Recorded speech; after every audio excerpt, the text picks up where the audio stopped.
नमस्ते दोस्तों। दोस्तों आज के हमारे गेस्ट है mister Jagdish P Patel Vadodara. He is the director of People's Training and Research Center. PTRC is a voluntary organization established in 1992 to work on occupational health and safety. It is one of the few such organizations in India. Objectives for which PTRC was established includes generous awareness on OHS among workers, which is being done through exhibitions, news bulletins, popular publications, lectures, and trainings, social research on OHS, advocacy for better enforcement of laws and enact new laws, identify victims of occupational diseases, and help victims are some other objectives for which it is established. His qualifications.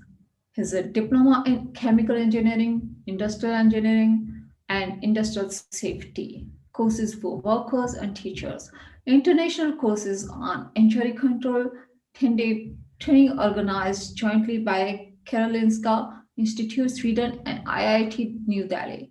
Toxic chemicals, environment and health, 5-day training international program, chemical safety, United Nations environmental program, International Labour Organization, World Health Organization, WHO, Southeast Asia region, and Ministry of Environment, Forest and Climate Change, organized by Environmental Protections Trainings and Research Institute, Hyderabad at Baroda, 1999. Environmental epidemiology, World Health Organization, Ministry of Environment, Forest and Climate Change, and National Institute of Occupational Health 5-day workshop organized by National Institute of Occupational Health, Ahmedabad, 2001. Koda's Advanced Industrial Hygiene Workshop, Sichuan, China, 2008. His recognition and awards. Occupational Safety and Health section of American Public Health Association conferred its international award at its annual conference held at Washington in November 2007. EHStoday.com included him in the list of 100 most influential people in the world in the field of occupational safety and health in 2008. So let's welcome Mr. Jagdish B. Patel, जिन्होंने बहुत सालों तक labours की health and safety पे काम किया है। हम उनसे ही जानेंगे कि एग्जैक्टली होता क्या है ऑक्यूपेशनल हेल्थ एंड सेफ्टी। नमस्ते। वेलकम, कैसे हैं आप? बढ़िया। कोरोना में जैसे होना चाहिए। सबका ये तो ये कैसे प्रेरणा मिली? आप किससे प्रेरित हुए ऑक्यूपेशनल सेफ्टी और हेल्थ में काम करने के लिए? ये बात थी कि मैंने diploma in chemical engineering pass किया 77 में, और उसके तुरंत बाद मैं नौकरी ढूंढना शुरू किया। तो वो जो हमारा जो डिप्लोमा का कोर्स था केमिकल इंजीनियरिंग में, it was designed to prepare operators for chemical plants. तो मुझे एक छोटी पेंट फैक्ट्री में जॉब मिली। जॉब भी नहीं थी, वो तो अप्रेंटिसशिप थी। तो बाद मुझे रेगुलर जो जॉब मिली वो बड़ौदा में प्रीमियर केमिकल में मिली। I think it was in 79, I think 78 और 79 समवेयर। और वहाँ 3-4 साल काम किया मैंने। Then I jump to another factory called डर्मिडाइज in Nandesari. Nandesari is an reserved GIDC for chemical industries. हाँ की एक डर्बिडाइज कंपनी में मुझे नौकरी मिला, और वहाँ जाने के 2 महीने के बाद ही कंपनी बंद हो गई। और वहाँ it was a small company, और वहाँ हेल्थ एंड सेफ्टी का हालत इतना ख़राब था कि on an average I would say रोज का 1 वर्कर बेहोश होता था। It was quite alarming, and nobody knew कि भाई what are the short term and long term hazards of these chemicals we are handling. And many of people even did not know the names, correct names of the chemicals. And then there are intermediates, which are neither raw materials nor final products. So you come in contact with raw materials, intermediate products, and final products. And many times, as I told you, we don't even know the names nor the hazards and so on. We only know by our experience that, oh, ये chemical से ये होगा, ये chemical से ये होगा। कि आंखों में जलन होगी, या तो स्किन पे ये होगा, या तो बेहोश हो जाओगे वगैरह वगैरह. And then within 2 months that factory closed down, and I became unemployed for some time. And then I got a job in a medium scale factory in Nandesari. And very soon there I got involved in trade union, organizing the workers. And while working on the rights of the workers, I realized कि ये जो health and safety जो है is very basic need of a worker, और उसकी ज़्यादा कहीं demand नहीं. And it was a period post Bhopal. 84 दिसंबर में भोपाल में जो गैस लीक हो गई थी, तो उसमें तो करीब 3000 लोग मारे गए थे. It is a quite well known disaster. तो उसके चलते काफ़ी चर्चाएं देश भर में हो रही थी कि केमिकल फैक्ट्रीज में मजदूरों के हाल क्या है. और I came in contact with Vijay Kanhere in Bombay accidentally. मैं ढूंढने गया था और किसी को, एक बड़ौदा के ही थे, जगदीश परीख करके, वो बॉम्बे में रहते थे, और मैं उनको मिलने गया. और मिलने गया तो मैंने जब दरवाज़ा खटखटाया तो ये विजय कान्हेरे साहब निकले. मैंने पूछा भाई ये जगदीश परीख यहाँ रहते हैं? बोले अब नहीं रहते, ही हैज चेंज्ड, और अब मैं रहता हूँ यहाँ. तो आई गॉट वेरी डिसअपॉइंटेड कि यार मैं जिसको मिलने आया वो तो मिला नहीं. Then he just out asked me कि from where you have come. So I said Baroda. Oh, you have come from a long distance. So come here. Then he invited me in the house, and we had a chit chat, and he offered me a cup of tea. तो फिर मैंने उनसे पूछा कि आप क्या करते हो. तो उन्होंने कहा कि हम ऑक्यूपेशनल हेल्थ एंड सेफ्टी पे काम करते हैं. तो मैंने कहा भाई वो क्या है. सो ही एक्सप्लेन मी. मैंने बोला अरे ये तो हमारी प्रॉब्लम है, जो हम अंदर काम कर रहे हैं, केमिकल पे एक्सपोज्ड हैं ऑल डे एंड नाइट, पूरे साल वी आर एक्सपोज्ड. तो बोले हाँ आप ही की प्रॉब्लम है, आप ही के लिए काम कर रहे हैं.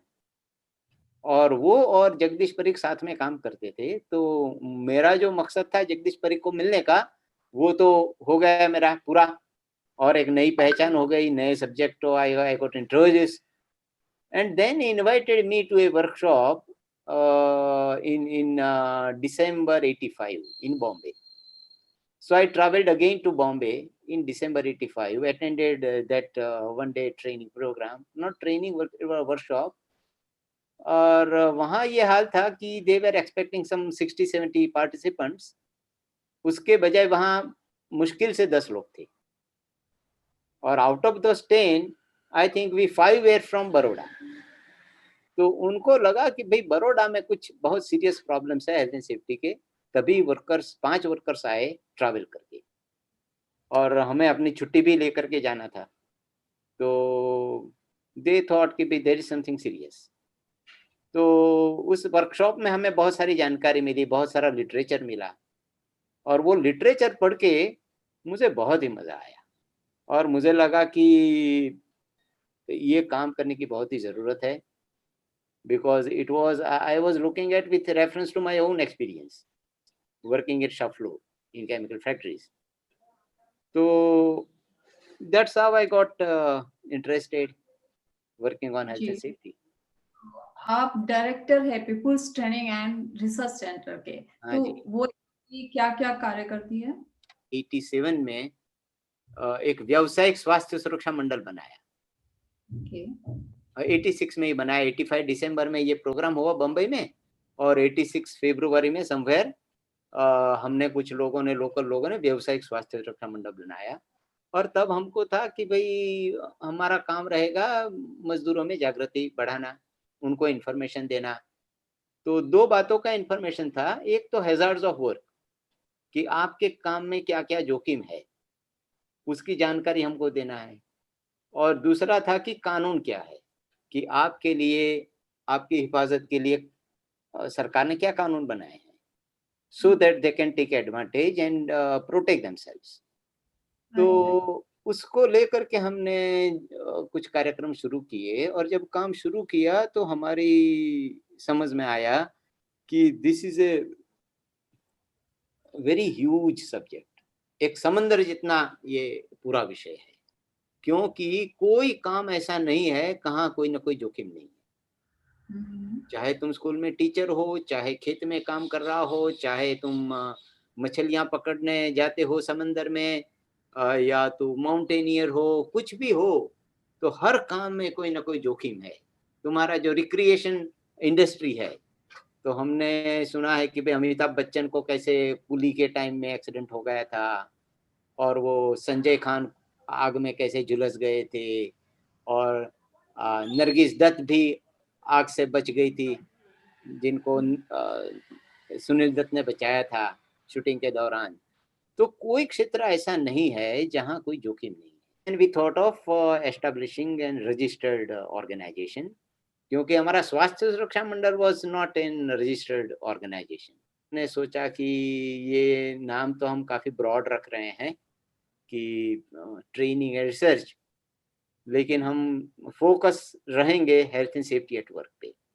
तो उसमें हमारा जो काम है उसमें हम एक रिसर्च भी करते हैं, ट्रेनिंग भी करते हैं, अवेयरनेस करते हैं, इंफॉर्मेशन डिसेमिनेशन करते हैं, एडवोकेसी करते हैं, पब्लिकेशंस करते हैं। तो ये सारा काम होता है। तो ये कितना इम्पोर्टेंट है लेबर्स के लिए जानना सब कुछ? पूरे लेबर की बात नहीं है, पूरे समाज के लिए ये बहुत इंपॉर्टेंट है, आइदर ड्यू टू एक्सीडेंट्स और ड्यू टू ऑक्यूपेशनल डिसीजेस। या तो मजदूर अपाहिज होता है, या तो वो ही डाइज, इसकी मृत्यु हो जाती है। तो उन दोनों में पूरी जो प्रोडक्टिविटी है of the nation is affected. तो क्या है कि तुम्हारी काम करने की जो उम्र है, तुम ले लो 20 साल से लेकर के 60 साल समझ लो, तो वो एक वर्किंग एज ग्रुप है। तो उस एज ग्रुप में जितने भी लोग आउट ऑफ वर्क होंगे because of illness, because of disability, तो that affects your whole economics. तुम्हारे देश का जो अर्थतंत्र है उसके ऊपर वो बड़ा भारी इम्पैक्ट है उसका, लेकिन वो तुरंत दिखता नहीं है और उसकी कैलकुलेशन नहीं होती है। और हमारे यहाँ क्योंकि लेबर सरप्लस है, इसलिए हमारे यहाँ उसका इतना ज़्यादा हमें समझ नहीं आ रही है कि how badly it is affecting the society. पूरे समाज के लिए बहुत अहम है, और मजदूर के लिए तो है ही है, क्योंकि उसके पास जो भी है कमवाने के लिए, वो तो सिर्फ उसका शरीर है, और वो शरीर ही जब काम न करे तब उसकी कमवाई बंद हो जाती है, इनकम बंद हो जाती है। तो वो पेट कैसे भरेगा, अपना जीवन यापन कैसे करेगा, अपने बच्चों को कैसे पालेगा? तो वो एक बोझ बन जाता है फिर फैमिली पर। इसके हमारे पास डेटाज रहते हैं सब सारे रिसर्च के? डेटा देने की जिम्मेदारी सरकार की है, ओके। क्योंकि सरकार को चाहिए कि वो डेटा कोलेक्ट करे और पब्लिश करे, और उससे उसको एनालाइज करके पॉलिसी बने।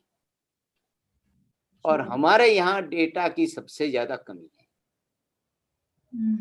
तो हमें हमारे देश में अभी तक कानून जो है वो सिर्फ 4 सेक्टर के लिए है।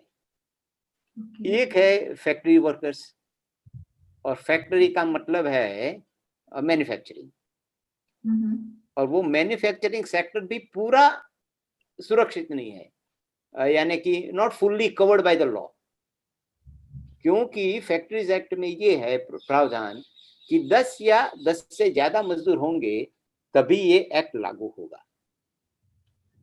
और अभी जो लेटेस्ट अमेंडमेंट सितंबर में आए, उसमें ये है कि वो जो थ्रेशोल्ड है वो बढ़ा करके 10 से 20 कर दिया गया, कि 20 मजदूर होंगे तभी फैक्ट्री एक्ट लागू होगा।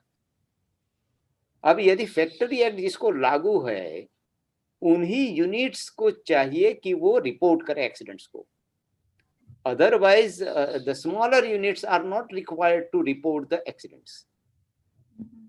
तो वो एक्सीडेंट्स तो छूट जाते हैं। दूसरा जो क्षेत्र है वो है माइंस, कि जो माइंस में भी ऐसा है कि 10 और more workers are only coming under mine safety. वहां भी बहुत सारे इलीगल माइंस पूरे देश में हैं, और वो इलीगल माइंस में काम करने वाले मजदूर है बड़ी तादाद में है, उनका जो एक्सीडेंट्स हुआ होता है उसका कहीं भी जिक्र नहीं है। फिर जो तीसरा क्षेत्र है वो है डॉक वर्कर्स, और चौथा है वो कंस्ट्रक्शन वर्कर्स। तो सिर्फ ये 4 सेक्टर के किसी सेक्टर के वर्कर्स को health and safety at work का प्रोटेक्शन नहीं है। क्या क्या बीमारियां होती है उन लोगों को, कारखाने में जो काम करते हैं उनको? हाँ, ये एक बहुत अहम सवाल है कि आए दिन हम अखबारों में पढ़ते हैं कि फला वर्कर ऊपर से गिर गया, फलाने वर्कर को मशीन में चोट लग गई। तो ये जो चोट और एक्सीडेंट्स होते हैं उसकी तो तुमको अखबार में न्यूज मिलते रहे। अभी आपने ये पढ़ा नहीं होगा कि फलाने वर्कर को सर दर्द हो गया, हेडेक हो गया, या तो पेट में दुखने लगा, या तो उसके बदन में दर्द होने लगा, क्योंकि ये तो रोज की बात है। कौन वर्कर ऐसा है जिसको बैक पेन नहीं होता है, या तो आर्म्स नहीं दुखते हैं at the end of the day. ILO का एस्टिमेट है कि it is 7 times more than accidents, कि एक्सीडेंट्स में यदि 2 लाख मरते हैं तो ऑक्यूपेशनल डिसीज के चलते 7 गुना यानी 14 लाख मजदूर मरते हैं। तो टोटल 21 लाख मरते हैं, उसमें से सिर्फ 2 लाख एक्सीडेंट की वजह से मरते हैं, जिसके बारे में हम अखबार में पढ़ते रहते हैं। लेकिन जो 14 लाख मरते हैं उसके बारे में कहीं तुमको अखबार में मिलेगा नहीं, क्योंकि उसके बारे में बहुत कम जानकारी है। अभी किसी वर्कर को किडनी खराब हो गई, तो वो किडनी क्यों खराब हुई, केमिकल के चलते खराब हुई, तो कोई उसको कहता नहीं है। किडनी खराब हो गई, जाओ डॉक्टर से दवाई ले लो, डायलिसिस करवा लो, मर जाओ, हो गया काम। तो ऐसी बहुत सारी बीमारियां हैं, अनगिनत मैं कहूँगा, कि जो काम के चलते होती है, और हमारे कानून ने उसमें से सिर्फ गिनी चुनी बीमारियों को एक्सेप्ट किया, कि जैसे फैक्ट्रीज एक्ट में करीब 29 बीमारियां हैं जो नोटिफाइबल है। ओके। तो अभी आपको पता है कि वेल्डिंग तो it is a very common process, कि हर जगह वेल्डिंग होगी, और वेल्डिंग के बिना तुम्हारा कोई चीज बन भी नहीं पाएगा। तो वेल्डिंग का जो धुआं उठता है उस धुएं में क्या होता है, वो धुएं में जो होता है वो जो मेटल है वो मेटल का धुआं है। तो मेटल का धुआं तुम्हारे शरीर में नाक से मुंह से जाता है तो इज वेरी हाईली हैजार्डस। उसमें तुम्हारा जो निकल होता है, क्रोमियम होता है, लेड होता है, मर्क्यूरी होता है, तो ये सारे हैवी मेटल कहा जाते हैं। और heavy metal toxicity is very very very serious, और उसके चलते बहुत सारी बीमारियां इंक्लूडिंग कैंसर होते हैं। लेकिन ऑक्यूपेशनल कैंसर्स के बारे में हमारे यहाँ कोई जानकारी नहीं है लोग। कौन रिस्पॉन्सिबल होता है इन सब के लिए? फैक्ट्रीज? हाँ, देखिए, फैक्ट्री तो पहली आती है, क्योंकि जब तुम किसी को काम पे रखते हो तो उसकी हिफाजत करना तो आपकी जिम्मेदारी है। मजदूर बीमार हो जाता है तो पहली जो जिम्मेदारी है वो मालिक की है। दूसरी जिम्मेदारी जो है वो सरकार की है, क्योंकि सरकार को चाहिए कि सभी मजदूरों की हिफाजत करे। Constitution has article 21 right to life. तो ये जो राइट टू लाइफ है उसको प्रोटेक्ट करने की जिम्मेदारी सरकार की है, सरकार की जिम्मेदारी है। और तीसरी जिम्मेदारी मैं कहूंगा कि मजदूर की है, कि उसको चाहिए कि वो अपनी आवाज उठाएं, वो मना कर दें कि मैं ऐसे जोखिम में काम नहीं करूंगा।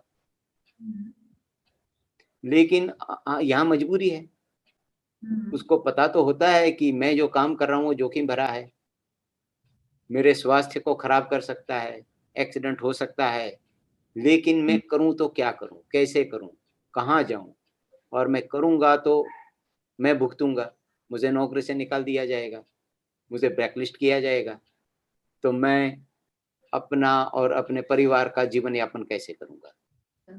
तो विकसित देशों और विकासशील देशों में कितना अंतर है तो बहुत सेफ्टी? अंतर है, बहुत अंतर है। विकास अच्छे कानून है, उसका अच्छा क्रियान्वयन है।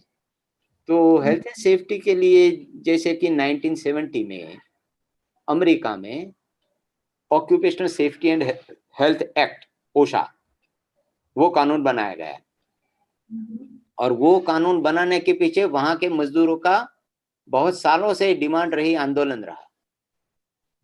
तो वो आंदोलन के चलते उन्होंने वहां की सरकार को बाध्य किया कि वो ओशा कानून बनाए। तो president Nixon signed the act in 1970,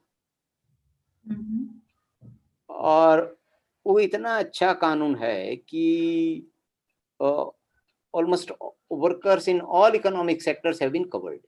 Britain के मजदूरों ने भी मांग किया कि भी हमें भी अमेरिका जैसा कानून चाहिए।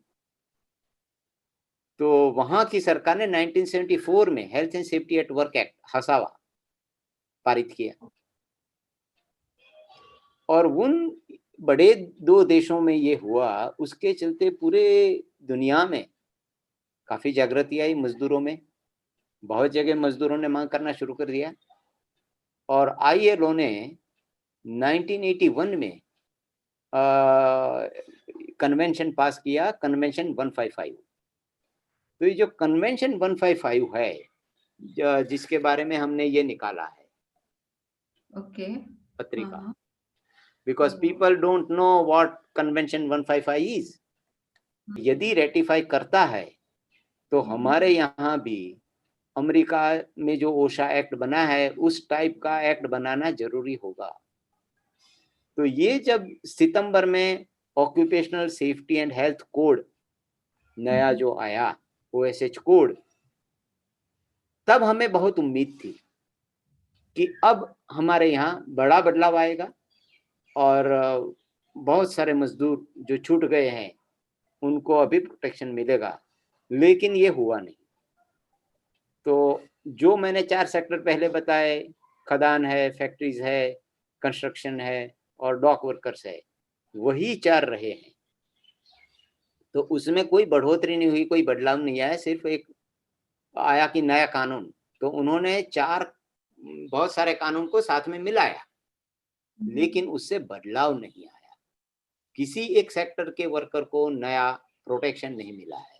एक्चुअली 2009 में भारत सरकार ने एक national policy on safety health and work, और safety health and environment at work को जारी किया, और ये जो नेशनल पॉलिसी है उसमें ये वादा दिया गया था 2009 में कि हम हर मजदूर को हेल्थ एंड सेफ्टी एक्ट मुहैया करवाएंगे, लेकिन वो हो नहीं पाया है।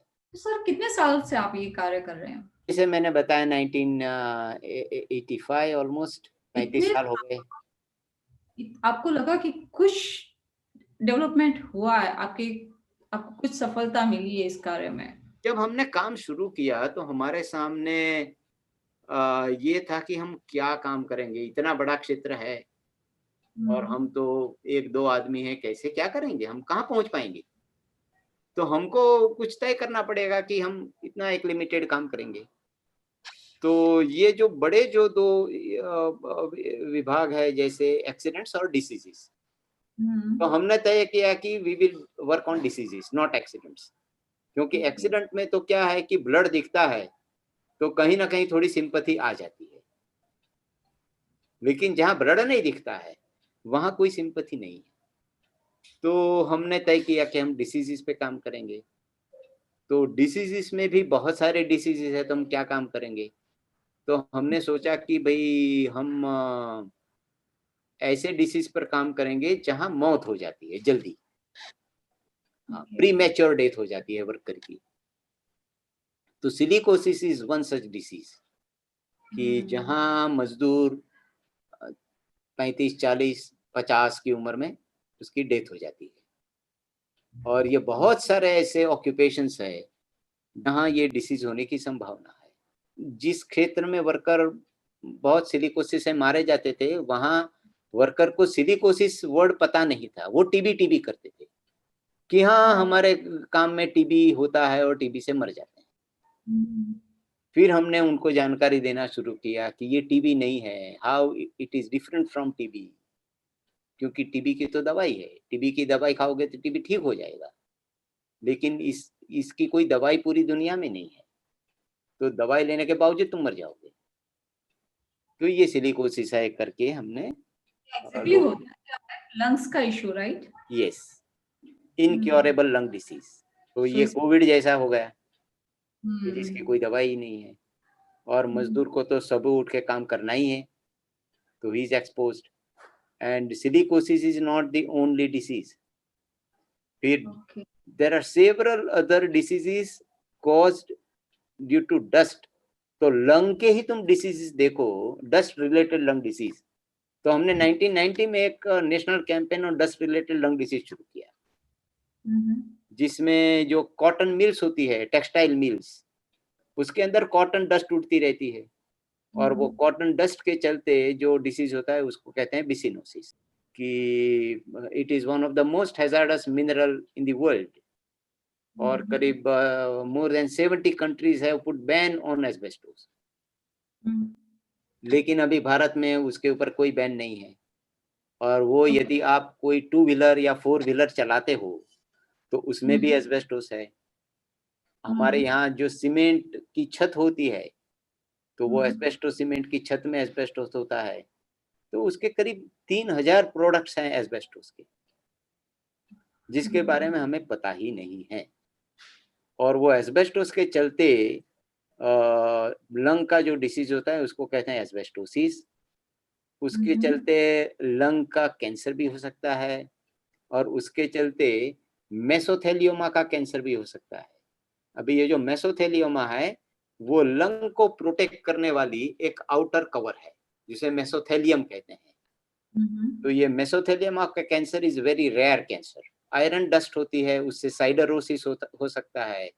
तो इस तरह अलग अलग डस्ट के चलते अलग अलग लंग डिसीज हो सकते हैं। वो बीमारी आती है उनको, लेबर्स को, तो who take care of all the expenses, medical expenses?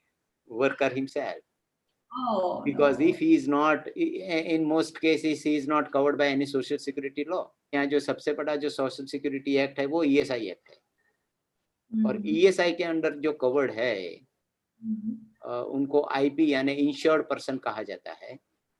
अभी इंश्योर्ड पर्सन्स के लिए सेपरेट डिस्पेंसरीज और हॉस्पिटल्स होती है, लेकिन ये डिस्पेंसरीज और हॉस्पिटल्स भी ऑक्यूपेशनल डिसीज का डायग्नोसिस नहीं करते। इसको रोकने के लिए कौन कौन से कानून है हमारे यहाँ पे?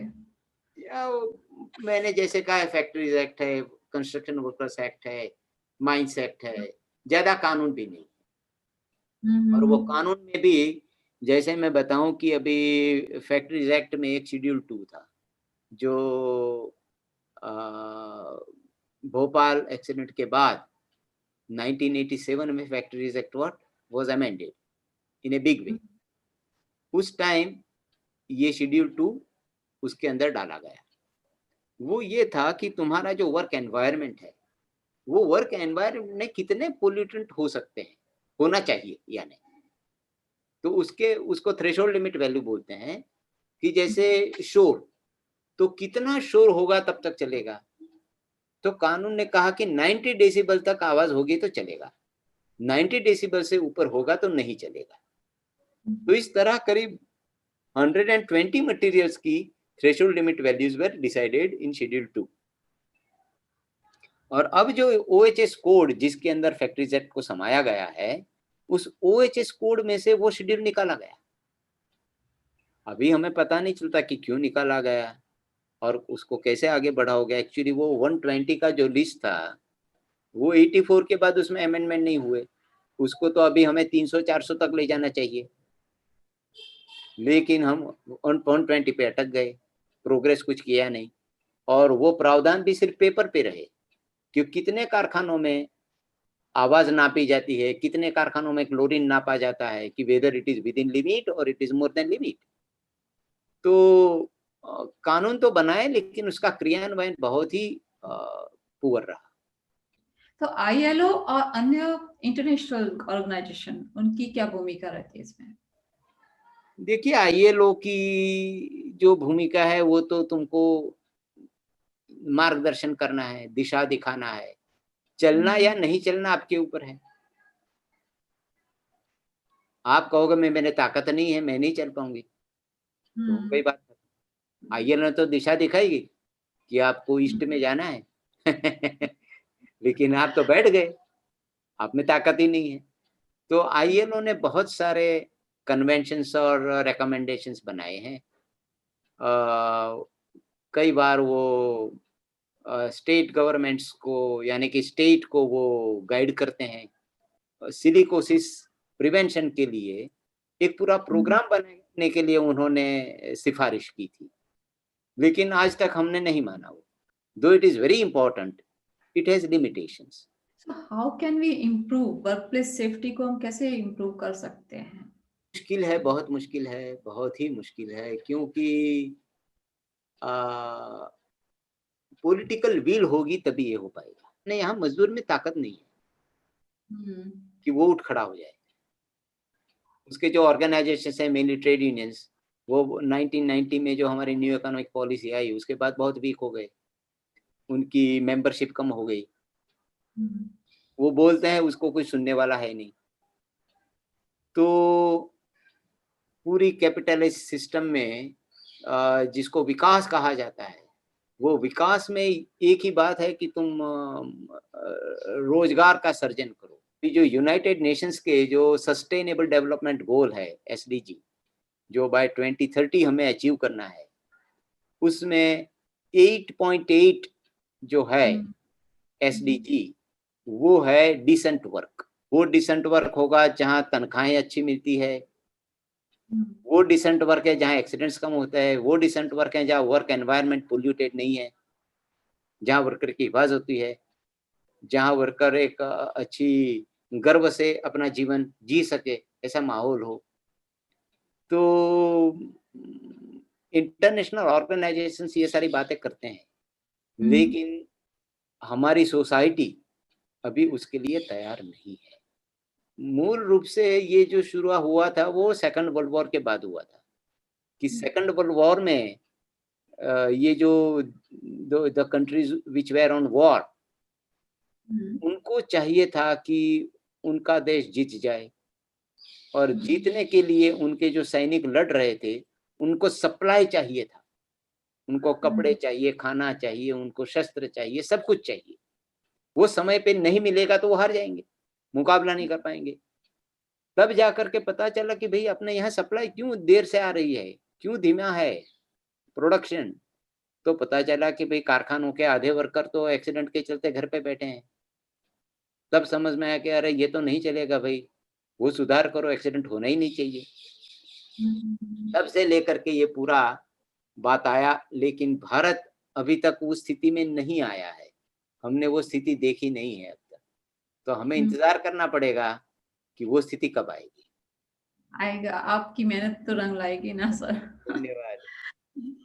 तो आप इतने टाइम से उसमें है, तो आपको क्या लगता है मेन इंपॉर्टेंट क्या है, प्रोडक्टिविटी या हेल्थ एंड सेफ्टी? के बगैर प्रोडक्टिविटी आएगी ही नहीं, क्योंकि जितने मजदूर तुम्हारे बीमार है,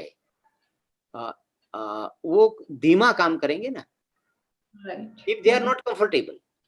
अभी देखो वर्क प्लेस में गर्मी बहुत है, if you are not feeling comfortable तो तुम कैसे ज्यादा काम दोगे? थोड़ी देर में तुम थक जाओगे, बैठ जाओगे, फिर उठोगे, फिर काम करोगे। बहुत शोर है तब भी तुम थक जाओगे। तो ये तो तुम्हारा एक फिजिकल वो है जिसके ऊपर तुम्हारा खुद का कोई कंट्रोल ही नहीं है, तो तुम्हारा शरीर थक जाएगा, तुम चाहे कितने भी यंग हो। इन पोल्यूटेंट्स के चलते तुम्हारा शरीर थक जाएगा और प्रोडक्टिविटी तुम दे नहीं पाओगे। बात यह है। तो जो investment in health and safety is always going to help the industry. तो सर ये रिस्पॉन्सिबिलिटी तो फैक्ट्रीज की हुई ना? बिल्कुल कि बिल्कुल। आपके लाइक एक्सपीरियंस में ऐसा कोई है डेंजरस वायलेशन जो हुआ है कि आपने देखा है कि बहुत बुरा इंसिडेंट? हाँ हाँ हाँ, आए दिन होता रहता है, आए दिन होता रहता है। रियली? अभी जैसे अभी अहमदाबाद में आप हो, नारोल में एक्सीडेंट हो गया था। केमिकल फैक्ट्री थी जिसमें एक ही वर्कर काम करता था और एक्सप्लोजन हो गई, वो वर्कर तो मारा गया, लेकिन बिकॉज ऑफ द एक्सप्लोजन सामने वाली जो कंपनी थी उसकी छत बैठ गई और उसमें 8 लोग दब के मर गए। मई महीने में विशाखापट्टनम में ये जो हमारी एलजी कंपनी है, एलजी कंपनी रेफ्रिजरेटर और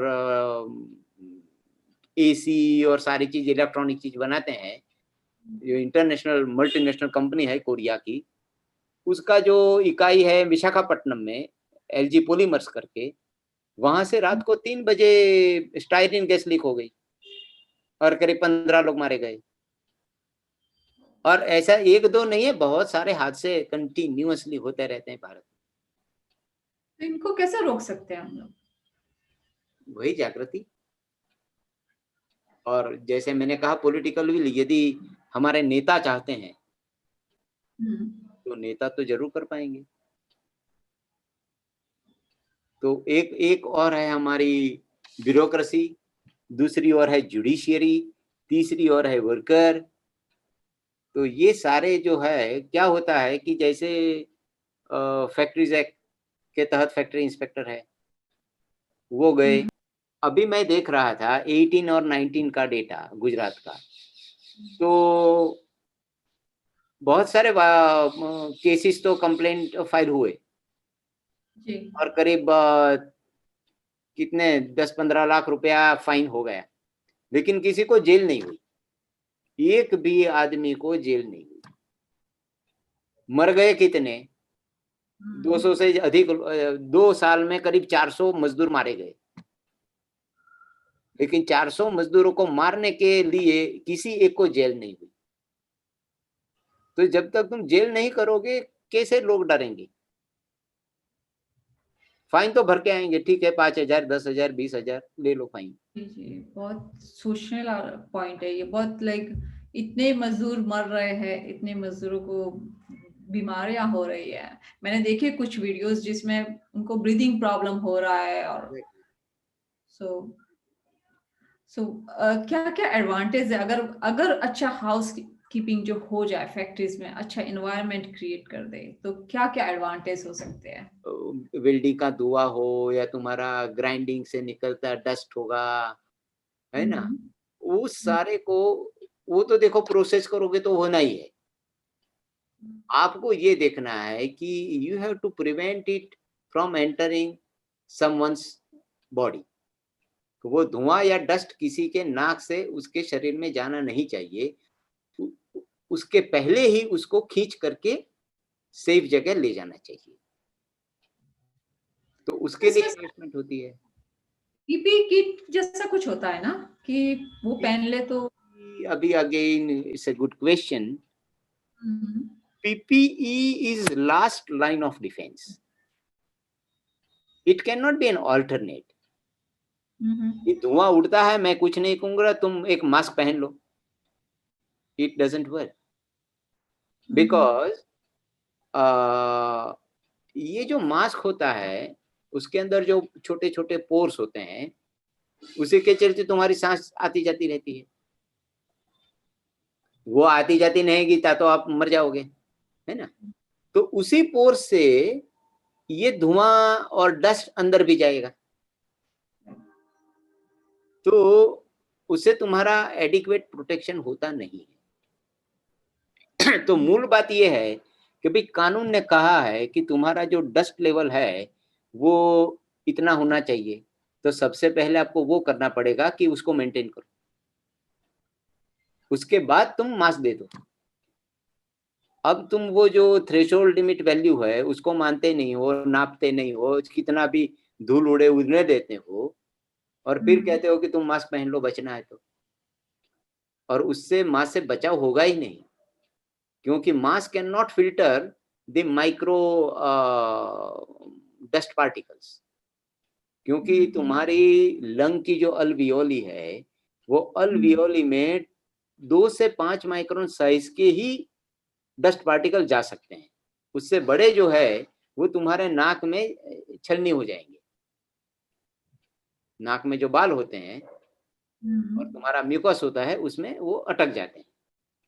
तो वो जो 2 से 5 माइक्रोन वाली जो साइज है वो साइज तुमको कैप्चर करना है, उसको अंदर जाने देना नहीं है। और वो तो मास्क भी अंदर चला जाता है। तो मास्क इज नॉट सॉल्यूशन। आपकी एक बुक है कारखाना में सलामती एक अंधारो खूनो, वो एक्चुअली किसके बारे में है? ये पूरी पॉलिटिक्स के बारे में बात करती है। ओह, पूरी सेफ्टी की पॉलिटिक्स क्या है हम्म, कि जब भी कारखाने में एक्सीडेंट होता है तो जो सवाल तुमने पूछा था वो सवाल आता है कि कौन जिम्मेदार, who is responsible for this accident. तो तुरंत ही मालिक लोग कह देते थे वो वर्कर, क्योंकि वर्कर ने ध्यान ही नहीं रखा, वो बेध्यान था, उसने पीपीई नहीं पहना था, उसने ये नहीं किया, उसने वो नहीं किया। तो पूरा जो जिम्मेदारी है वो उनके ऊपर गाड़ देना। In a factory setting worker is powerless. तुम्हारे घर के अंदर सासू बहू है तो बहू इज पावरलेस। और रोड जो है, रोड के ऊपर एक्सीडेंट होती है तो वहां ड्राइवर इज पावरलेस। तो रोड एक्सीडेंट होगा तो बोला जाए कि ड्राइवर बिल्कुल बेकार है, ड्राइवर ठीक से चलाता नहीं है।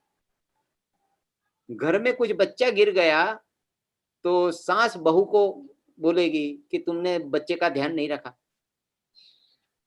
और कारखाने में जब होगा तो वो मजदूर पे आएगा। तो ये पूरी जो फाइट है वो पावरलेस वर्सेस पावरफुल है। तो ये पूरी पॉलिटिक्स है कि how powerful people put responsibility on powerless people, whether it is home, whether it is road, whether it is workplace। तो ये सारी बातें उस छोटी सी बुकलेट में समझाई गई है।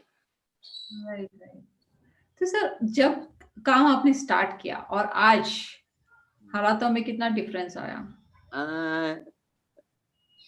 डिफरेंस तो आया है। जैसे बहुत सारे, जब हमने शुरू किया तो हमारे जैसे ऑर्गेनाइजेशन बहुत कम थे। ओके। जो which were dedicated to health and safety at work. कुछ कुछ राज्यों में ऐसे ऑर्गेनाइजेशन हुए हैं which are dedicatedly working on this issues, mainly silicosis.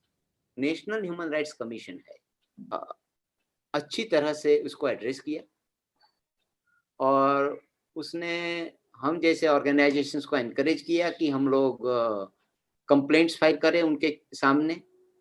तो बहुत सारे ऑर्गेनाइजेशन ने नेशनल ह्यूमन राइट कमीशन के सामने कंप्लेंट्स दायर की कि ये जो राइट टू लाइफ है वायलेट हो रहा है and state has failed in protecting the life. और उसके चलते एनएचआरसी ने बहुत सारे रिकमेंडेशंस दिए और वो रिकमेंडेशंस के चलते बहुत सारे स्टेट गवर्नमेंट्स ने जो अनऑर्गेनाइज्ड सेक्टर के वर्कर्स है सिलिकोसिस से पीड़ित, उनको मुआवजा देना शुरू किया। ये हो गया है कि चाहे वो मजदूर ऑर्गेनाइज सेक्टर का हो या अनऑर्गेनाइज सेक्टर का हो, सिलिकोसिस से डेथ हुई है तो गुजरात सरकार उसे 1 लाख रुपया देती है, जबकि एनएचआरसी कहती है 1 लाख इनफ नहीं है, 4 लाख देना चाहिए। तो अभी हमारी जो मांग है वो 4 लाख के लिए है। हमारी मांग ये भी है और एनएचआरसी ने भी रेकमेंड किया है कि सिर्फ मरने पर नहीं देना है, जो जिंदा है, जो घर में बैठ गया है, जो उससे काम नहीं होता है, कमवाई नहीं कर पा रहा है, उसको भी पेंशन देना चाहिए।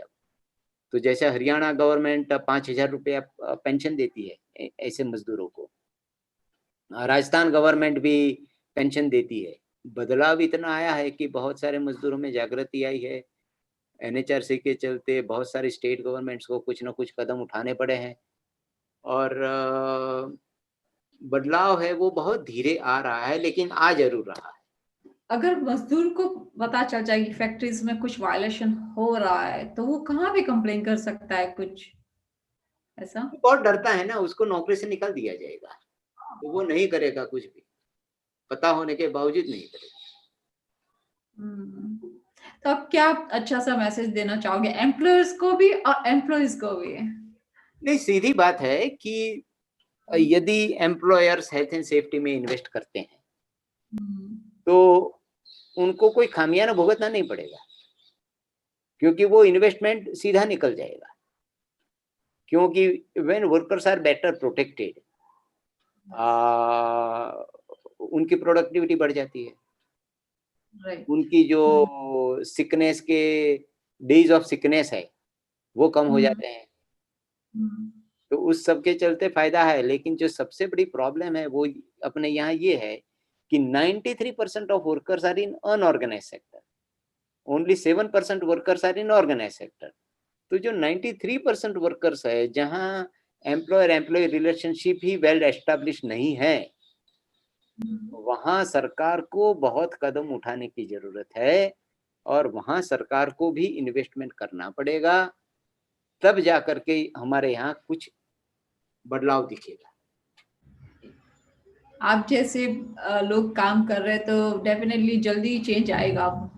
Let us hope.